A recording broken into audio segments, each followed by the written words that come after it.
तो बचपन से ही मुझे यूपीएससी का मतलब जब से पता चला था जी। I was inclined towards it. मुझे शौक था कि मैं भी यूपीएससी क्रैक करूं, जैसे कि माशाल्लाह। मेरे फादर भी जज थे और मेरे जो दादा बू थे वो भी काफी ज्यादा उनने माशाल्लाह। पब्लिक सर्विस की थी, तो वो भी कहीं ना कहीं इंस्पायर करते थे। बट तब क्योंकि इतना ज्यादा पता नहीं था कि एग्जैक्टली होता क्या है, एग्जैक्टली करते क्या है ऑन अ डीपर लेवल, तो मैंने कहीं ना कहीं उसके बारे में ज्यादा उस पर तवज्जो ना देकर आगे मेडिकल परस्यू किया। तो मैंने मेडिकल एंट्रेंस की तैयारी की और फिर मैं एम्स भोपाल से मेरा सिलेक्शन हो गया वहाँ पे मेडिकल में, और मैंने वहाँ से एमबीबीएस किया। और मैं 2024 जनवरी में मेरा कंप्लीट हो गया था एमबीबीएस और इंटर्नशिप, तो तब से ही आप मान लो ऑलमोस्ट दो साल से ज़्यादा हो गए, तब से मेरा चल रहा था प्रिपरेशन। आई थिंक कोई भी एग्जाम के लिए आपको सबसे पहले उस एग्जाम को समझना चाहिए कि एग्जाम की क्या डिमांड है। जैसे यूपीएससी जैसा एग्जाम है, इसमें 3 फेजेस होते हैं, तो प्रीलिम्स की अलग से तैयारी होती है, मेंस की अलग से होती है, इंटरव्यू की अलग से होती है। तो आपको अच्छे से समझना चाहिए कि आपको किस टाइप से आपने पढ़ना है, और कंसिस्टेंसी तो है ही सबसे ज़्यादा इंपॉर्टेंट है। उसके साथ साथ आपका लाइफ में बैलेंस होना चाहिए। आपको अपने स्टडी आवर्स पुट करने हैं, बट ऐसा नहीं है कि आप एक दिन में 14 घंटे पढ़ लोगे और नेक्स्ट डे आप कुछ ना पढ़ पाओ।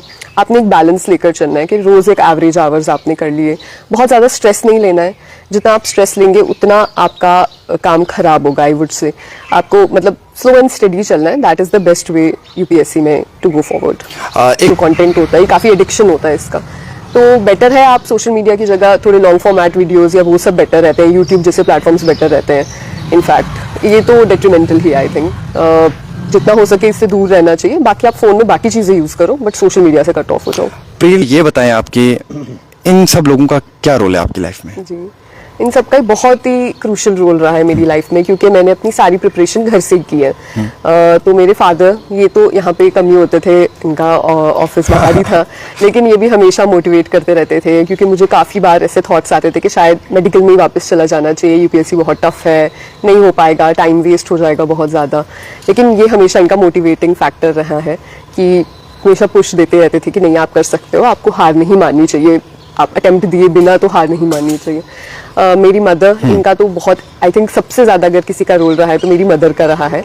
She is a doctor herself, तो इन्होंने हमेशा बचपन से ही हमारी पढ़ाई पे बहुत फोकस किया और हमेशा हमें बोलते रहे कि पढ़ाई का मतलब इम्पोर्टेंस इन्होंने हमेशा हमें दी। और अभी भी थ्रू आउट माई जर्नी इन्होंने मतलब इनको एक एक चीज़ पता होती थी, मैं कब क्या पढ़ रही हूँ, कैसे पढ़ रही हूँ, क्या है क्या नहीं, मेरा क्या शेड्यूल चल रहा है, सब चीज़ें इनको पता रहती थी। और ये मेरे साथ इनफैक्ट बैठ कर बीच बीच में जब मैं बहुत डिमोटिवेट हो जाती थी, मेरे साथ बैठ के मुझे मतलब सपोर्ट देते थे कि कोई बात नहीं आप पढ़ो, मैं बैठी हुई हूँ आपके साथ ही।